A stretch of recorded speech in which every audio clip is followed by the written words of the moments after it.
Letter 67 by Charles Lamb. PM August 28, 1800.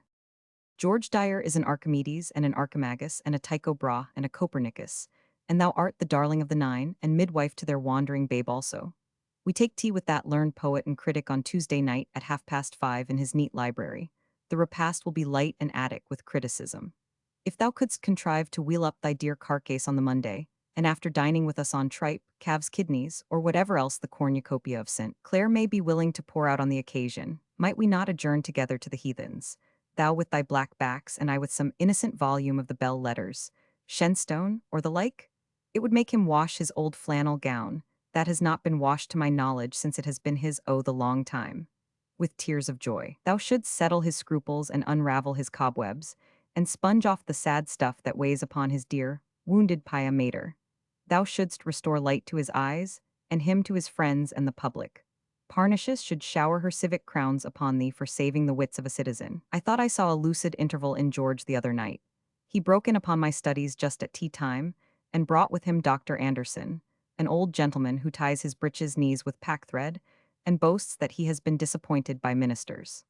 The doctor wanted to see me, for, I being a poet, he thought I might furnish him with a copy of verses to suit his agricultural magazine. The doctor, in the course of the conversation, mentioned a poem called Epigoniad by one Wilkie, an epic poem, in which there is not one tolerable good line all through, but every incident and speech borrowed from Homer.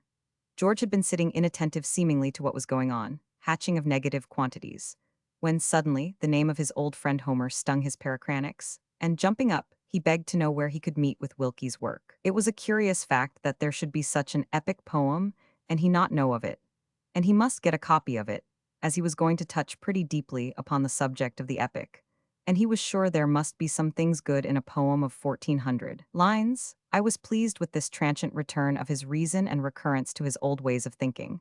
It gave me great hopes of a recovery, which nothing but your book can completely ensure. Pray come on Monday if you can, and stay your own time. I have a good large room, with 2 beds in it, in the handsomest of which thou shalt repose a nights, and dream of spheroids. I hope you will understand by the nonsense of this letter that I am not melancholy at the thoughts of thy coming. I thought it necessary to add this, because you love precision. Take notice that our stay at Dyer's will not exceed 8 o'clock, after which our pursuits will be our own.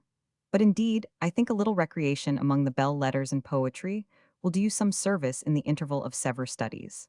I hope we shall fully discuss with George Dyer what I have never yet heard done to my satisfaction, the reason of Dr. Johnson's malevolent strictures on the higher species of the ode. Thy blackback, Manning's algebra. Dr. Anderson was James Anderson, 1739–1808, the editor at that time of Recreations in Agriculture, Natural History, Arts and Miscellaneous History, published in monthly parts. Lamb gave him a copy of verses, 3 extracts from John Woodville which were printed in the number for November, 1800, as being from an unpublished drama by C. Lamb. They were the description of a forest life, the general lover. What is it you love? And fragment or dialogue, better known as the dying lover. All have slight variations from other versions. The most striking is the epithet lubbar bands of sleep, instead of lazy bands of sleep, in the description of a forest life. Wilkie was William Wilkie, 1721–1772, the Scottish Homer, whose Epigoniad in 9 books, based on the 4th book of the Iliad, was published in 1757.